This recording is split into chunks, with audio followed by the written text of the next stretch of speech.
بسم اللہ الرحمن الرحیم۔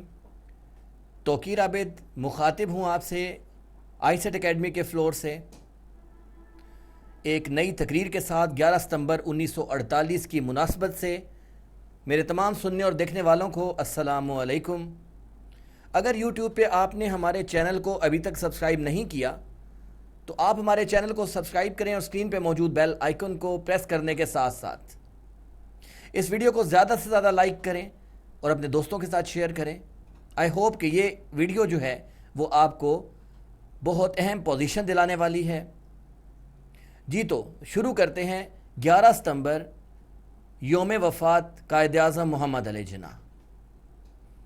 ایک ذات کے اندر چھپی ایک ذات تھی جس کی ہر چال کو ہرگز نہیں مات تھی۔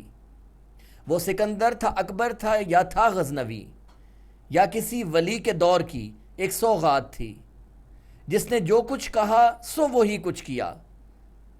اس نڈر قائد اعظم کی کیا بات تھی، اس نڈر قائد اعظم کی کیا بات تھی۔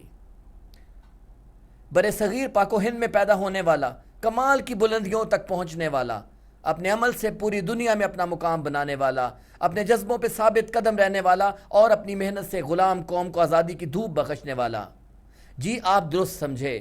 میری آج کی تقریر کا عنوان ہے قائد اعظم ایک عظیم رہنما۔ صاحب صدر، 11 ستمبر 1948 کی مناسبت سے میں اس اہم موضوع پہ اظہار خیال کرنا چاہتا ہوں۔ یہ دن یوم وفات ہے اس عظیم ہستی کا جو اس دنیا کو چھوڑ کے بھی نہیں مرے۔ یہ دن ان کی وفات کا سوگ منانے کا دن نہیں، بلکہ ان کے کارناموں کا ذکر کر کے ان کی عظمت کو بیان کرنے کا دن ہے۔ یہ حقیقت ہے کہ جو بے مقصد جیتے ہیں وہ کبھی جیتے ہی نہیں، اور جو کسی مقصد کے لیے مرتے ہیں وہ کبھی مرتے ہی نہیں۔ یوں دی ہمیں آزادی کہ دنیا ہوئی حیران، یوں دی ہمیں آزادی کہ دنیا ہوئی حیران، اے قائد اعظم تیرا احسان ہے احسان۔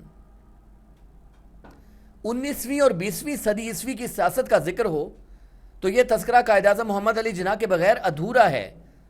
آپ اگرچہ پیشے کے لحاظ سے کامیاب وکیل تھے جو اپنے شعبے میں کبھی بھی ہارنے کا تجربہ نہیں رکھتے تھے، جنہوں نے جو کیس لیا وہ جیتا، جو مقصد چنا اس کو حاصل کیا، اور جس بھی کام کا بیڑا اٹھایا اسے کامیابی سے اپنی منزل تک پہنچا کر دم لیا۔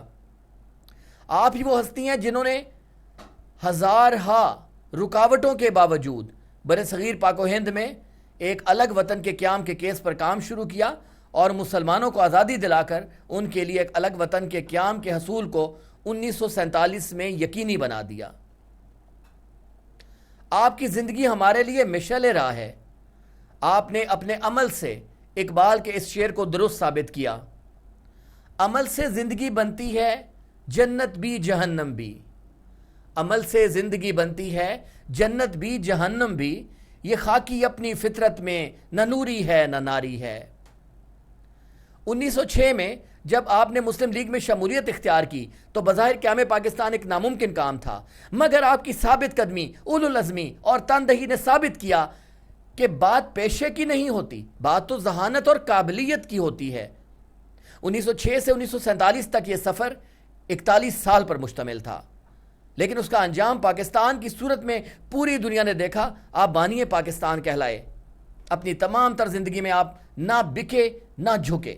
کم و بیش 10 کروڑ مسلمانوں کو آزادی دلانے والا یہ مرد مومن دن رات شدید محنت کی وجہ سے اپنی صحت کو زیادہ عرصہ تک بحال نہ رکھ سکا، اور 11 ستمبر 1948 کو اپنے خالق حقیقی سے جا ملا۔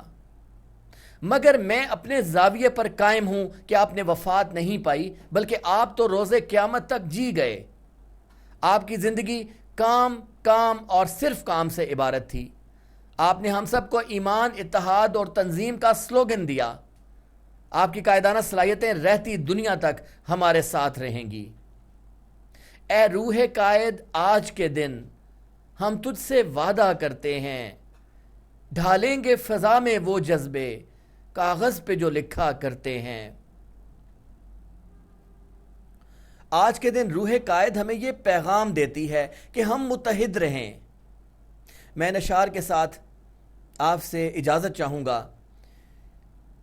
یہ نفرت بری ہے نہ پالو اسے، یہ نفرت بری ہے نہ پالو اسے، دلوں میں خلش ہے نکالو اسے، یہ سندھی بلوچی پنجابی پٹھان، یہ سب کا وطن ہے بچا لو اسے، یہ سب کا وطن ہے بچا لو اسے۔